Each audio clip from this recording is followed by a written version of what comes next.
Sir Vitthal रुक्मिणीकडे सर्वप्रथम काय मागितलं? मी आज सोलापूरच्या दौऱ्यावर आहे. पंढरीच्या पांडुरंगाचं दर्शन घेणं हे सर्वांचंच कर्तव्य, माझंही कर्तव्य. पंढरीच्या पांडुरंगाच्या चरणी मी दर्शन घेतलं, रुक्मिणीचं दर्शन घेतलं. मी हेच मागितलं की शेवटी आपल्या महाराष्ट्राला, देशाला चांगलं आरोग्य मिळालं पाहिजे, चांगली धनसंपदा मिळाली पाहिजे, कोणाच्याही आयुष्यामध्ये दुःख येऊ नये आणि पांडुरंगाच्या आशीर्वाद सगळ्याच्या डोक्यावरती असावं, माझ्यावर डोक्यावरती असावं, अशा पद्धतीची मी पांडुरंगाच्या चरणी प्रार्थना केली.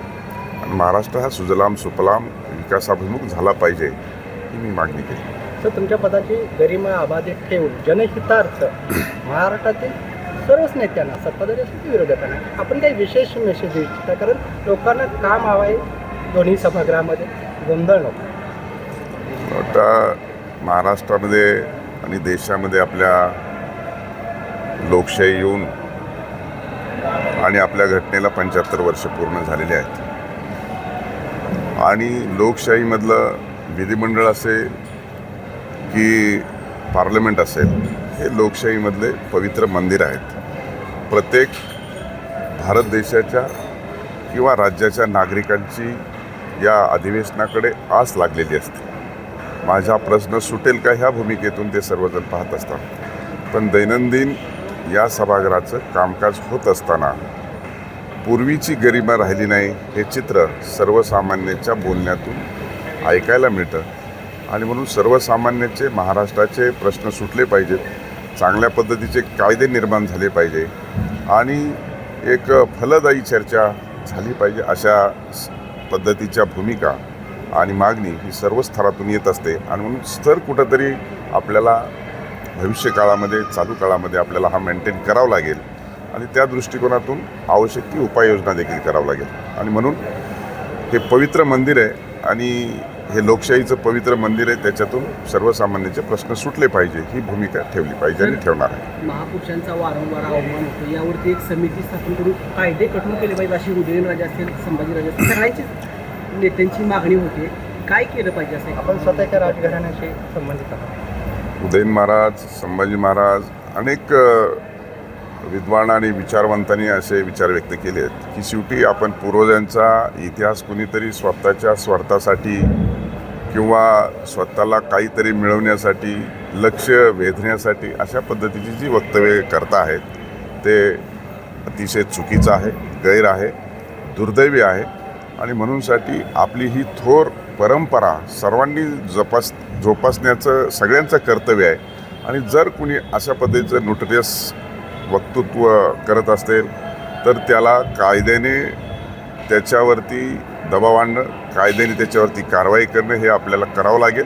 शेवटी आपली एक संस्कृती आहे आणि ही संस्कृती जोपासण्याचं काम प्रत्येक राज्यातल्या आणि देशातल्या नागरिकाचं हे कर्तव्य बनतं आहे. आणि म्हणून दिवसेंदिवस हा जो काही समाज माध्यम असेल, इलेक्ट्रॉनिक मीडिया असेल, हा आणखी प्रगत आणि डिजिटलायझेशन होत असताना आता एवढं सोपं झालं की कोणावरती काही बोलायचं आणि रील्स काढायच्या किंवा प्रतिक्रिया द्यायच्या हे सोपं झालं असल्या कारणानं जरा याच्यात विस्कळीतपणा झालेला आहे. त्याच्यामुळं कायद्याने याच्यावर बंधन आणणं आवश्यक आहे.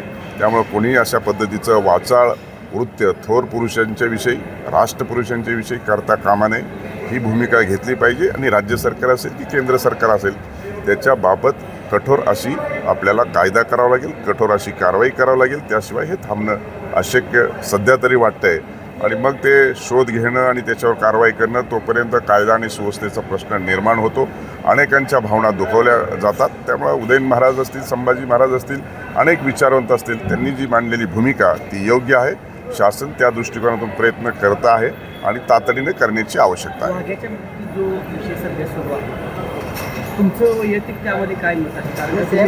कारण भूषणराजे होळकरांनी जी भूमिका मांडली होती, तर तुमचं म्हणणं काय आहे? सीएम साहेबांनी त्याबाबत असं म्हटलं की सर्वांनी समन्वय करून मार्ग काढावा, संघर्ष झाला. मला असं वाटतं की छत्रपती शिवाजी महाराज असो किंवा आपले कोणतेही पूर्वज असो, त्यांनी त्यांच्या कालखंडामध्ये घेतलेली भूमिका आणि त्यांचा असलेला इतिहास याच्यामधून चर्चा विनिमय इतिहासकाराची मतं घेऊन शेवटी त्यावेळेस कोणी केलं, का केलं, कशासाठी केलं आणि तिथे का उभा आहे आणि त्यावेळेस का करून दिलं याच्यासुद्धा खोलात जाण्याची आवश्यकता आहे.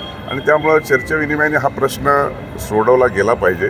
शेवटी छत्रपती शिवाजी महाराज हे सर्वांचं आराध्य दैवत आहे. त्याच्यामुळंच आपण हे स्वराज्य पाहतो आहे. ही भूमिका सर्वांचीच आहे. त्याच्यामुळं त्यांच्या विचाराला, तत्कालीन विचाराला, छत्रपती शिवाजी महाराजांच्या विचाराला बाधा येईल असं कोणीही वक्तव्य करू नये. शेवटी प्रश्न हा विचार विनिमयाने सुटला पाहिजे. आमदार रोहित पवारांवरती हक्कभंगाचा विषय झाला होता.